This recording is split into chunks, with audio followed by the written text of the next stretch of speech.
Hi everybody, it's Jennifer in the Discovery Kitchen, and today we're going to talk about food labels. But now let's look at the nutrition facts label, because as I mentioned before, every processed product is required by law to have one.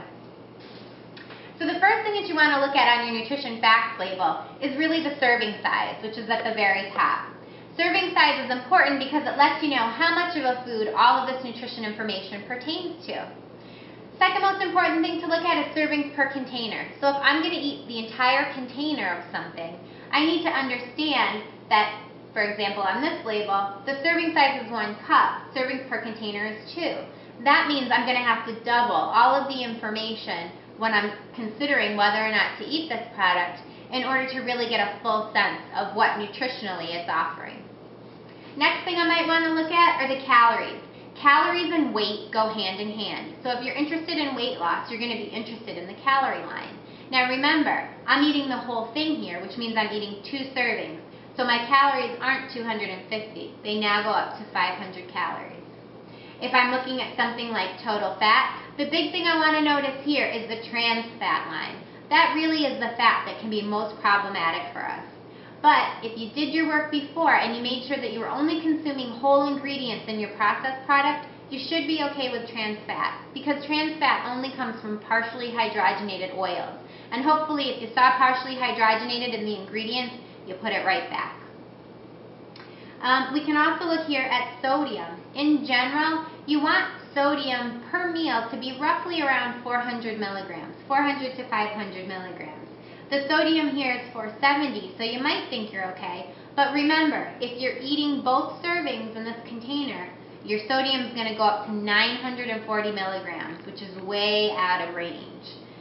Okay? We can also look at something like total carbohydrate. Now, total carbohydrate, 31 grams, incorporates dietary fiber, sugar, and complex carbohydrate. So if I look at the number 31 for total carbohydrates, 0 grams of fiber, and 5 sugars, that means I have 26 grams of complex carbohydrate. Not bad, except that if I'm looking at the fiber line and it's 0, the carbohydrate can't be a whole grain source, so that might not be so good. In general, with dietary fiber, I want to look for about 5 grams or more per serving. We also have our protein line down here, so if you know how many grams of protein you want in a day, you can assess the product that way. A good cheat to know is this percentage daily value that runs along the side. If you're trying to sort of assess whether or not a product is high or low in something, you can use this percentage to help. Usually something like that is 5% or below is a low nutrient. 20% or above is a high nutrient.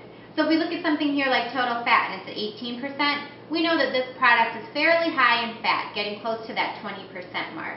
Same with something like sodium at 20%. And then if we want something to be higher, but we look at something like fiber, 0%. So we know that it's actually a low fiber, high fat food. So hopefully that gives you a good overview of the nutrition facts label. You'll also see vitamins and minerals at the bottom. Those tend to be placed on by manufacturers and things depending on what it is that they consider to be important. So in general, you're not going to find all the vitamins and minerals down there that you might want. But you can really assess a product overall looking at usually calories, total fat, sodium, and carbohydrate and protein, and especially fiber.